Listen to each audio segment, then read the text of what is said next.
Hello viewers, welcome to your program Development Zone, where we celebrate achievers, unveil the core potential of our dear nation. We also celebrate those that have contributed immensely to the growth of our country. Today on the program, we'll be talking housing, and we'll be chatting with Kehinde Ogunsanya. He's the Executive Associate of Kehinde Ogunsanya Associates. He'll be unveiling to us his own view on the housing sector and the way forward. Sit back, relax, I'll be right back. Thank you very much, and thank you, viewers.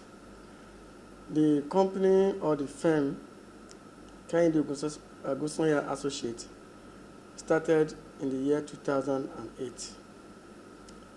And in that year 2008, what made Kehinde Ogunsanya Associates to start as a registered estate surveying and valuation outfit is simply because we want to contribute our quota into the development of the city of Abuja and the entire nation, Nigeria.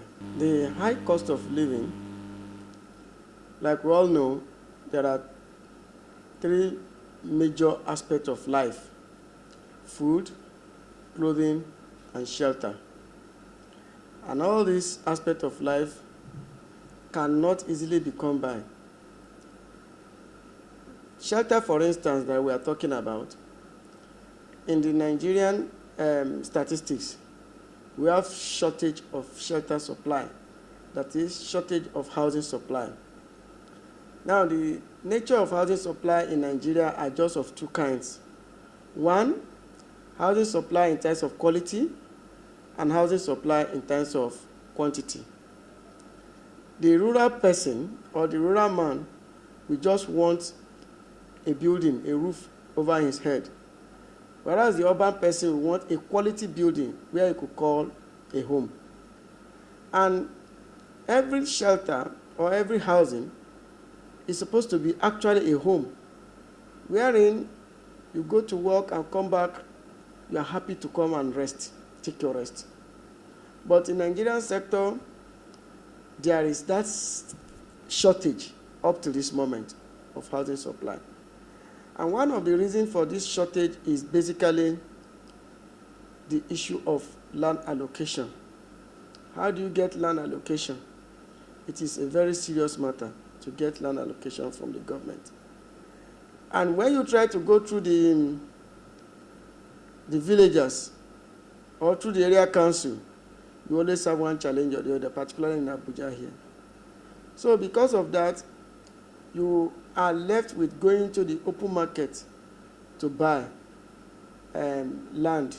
And when you buy land, the cost of building is another thing.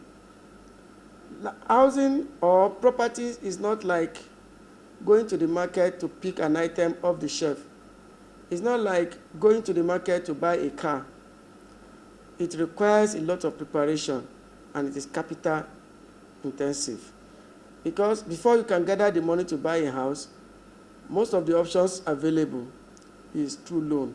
And today we know what our bank are saying. Even the primary mortgage institution, they are not helping matters. Their loan, their rate is far above, is above single digit. In fact, far above the single digit today. So because of that, the cost of acquiring a property is enormous. And that is the reason why we keep on having shortage of supply. Another factor is the issue of infrastructure. Like I told you, the urban man will always want a quality house. And a quality house has to do with the infrastructural facility available in that area.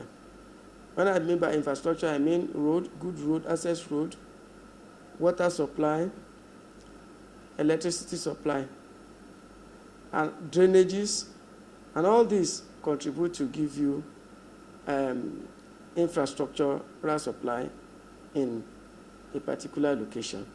When you have that, then you can be sure of having a good accommodation. Land dispute can be resolved in a very simple way. If we respect the provision of the Land Use Decree or the Land Use Act, then we can be sure that there will never be anything like land dispute anymore.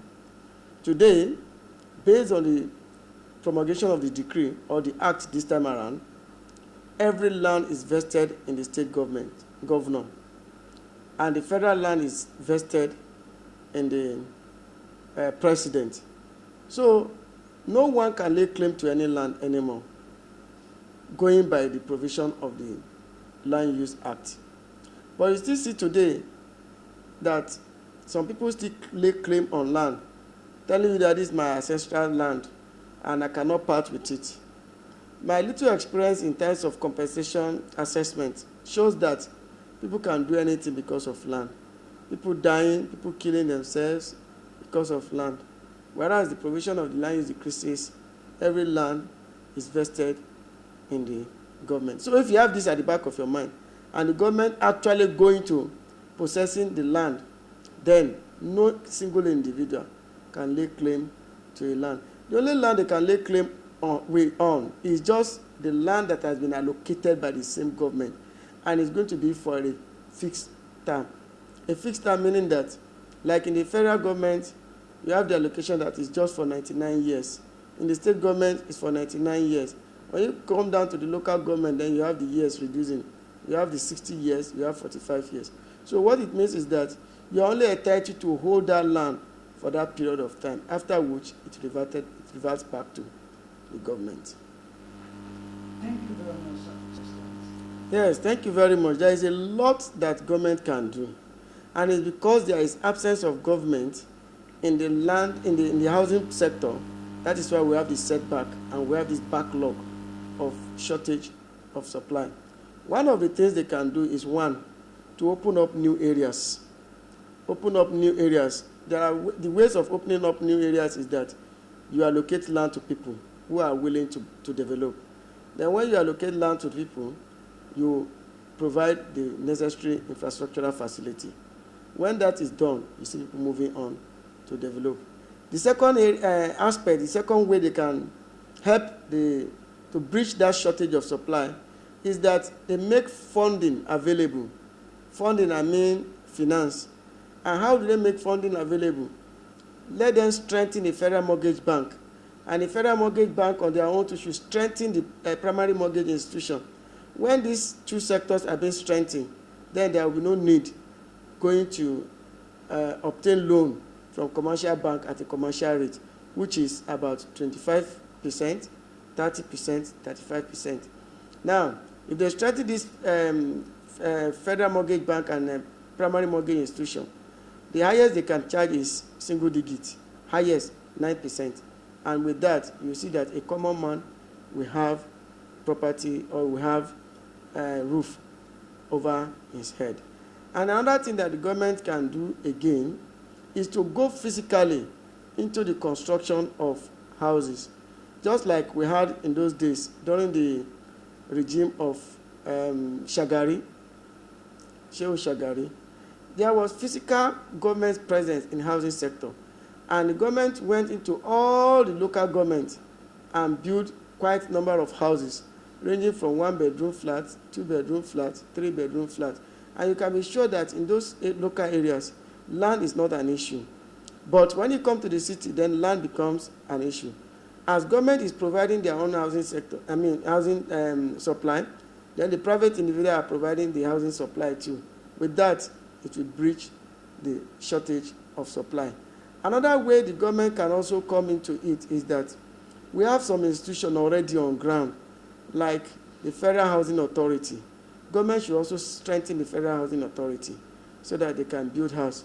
Now, look at Gwarimpa Housing Estate. It was done during the regime of Abacha.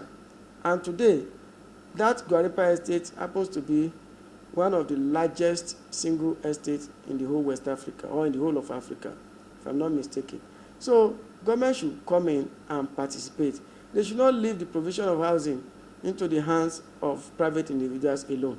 Private individuals can only do but little. And they are trying. They are really trying, but government need to come in to support it. When government comes in, then the prices will crash. And why will the prices crash? If government is coming in, government need not to buy land. But when private sectors are involved, they will need to buy land in choice area. And buying land in choice area is another big expense. But if government comes in, you have the land just at your fingertip. Then what subscriber will be paying for is just the infrastructure and the cost of construction. I think with that, the housing sector will receive a boom in terms of housing supply. This year, 2020, has been a very challenging year, and I will say that I really thank God that we are alive. I think that is the most important thing first. And also thank God for some of our customers who believe in us and who are still in business with us. We really thank them. Without them, probably there wouldn't have been a firm called Kehinde Ogunsanya Associates. I really want to thank them, appreciate them, and we expect more from them again in the coming year, 2021, by the grace of God. What they should be expecting from Kehinde Ogunsanya Associates is a much more dedicated, business-oriented firm. Wherein, if you are giving us property to manage, you can go to bed and sleep with your two eyes closed. If you are dealing with us on agency, you can be sure that we will do the right thing. If you are talking to us about valuation, you can be sure that you have value for your money. So the expectation is high. As we have prepared ourselves to launch in a big way, so that come 2021, we will deliver our services well packaged and better than we have been doing all this year. Thank you. What makes Kehinde Ogunsanya Associates different and unique is our God-fearing factor. God-fearing factor. Because we believe housing sector or property business has to do with fortune. And we in this firm will never play with your fortune. When you place your money in our hands, we can guarantee you that your money is in a safe hand. It's safe, and we will treat you as a customer, having the fear of God and doing our best in terms of professionalism. We have a website, www.kehindeogunsanyassociates.com. That is our website, and we will be glad if you can visit that website, www.kehindeogunsanyassociates.com. We'll be glad you visit that website. It's loaded. Then another aspect is that we have our contact office at Suite A93, FAB Mall Extension, Area 11, Garki, Abuja. Suite A93, FAB Mall Extension, Area 11, Garki, Abuja. We also have an office at Gwarimpa. We have offices all over the nation. We have in Kaduna, we have in Lagos, we have in Lagos mainland, we have in Lagos Island. And we are trying to also go into the interior part of the northern part, like Kano, Bauchi, like Katsina. We're already in Mina. And the southwest, we're already there. And we're already in southeast and south as well. Welcome back. You've heard that from the Executive Associates of Kehinde Ogunsanya Associates. We're looking for a well-dedicated and God-fearing housing estates, a developer. Call on Kehinde Ogunsanya Associates. They are a kind of business firm that keep up to their word. What they tell you, they keep up to their word. They are well reliable. Till I come your way again, I remain your host, Joseph Onokubolijo. Bye for now. Please do follow us on our social media platform for more updates and comments. On Facebook, Bolijo Media Communications Limited. On Twitter, BOJ_TV. On WhatsApp, 0703-477-8568. Our email, bolijomedia@yahoo.com. For more updates from BOJ TV, kindly click on the subscribe button and the notification bell sign beside.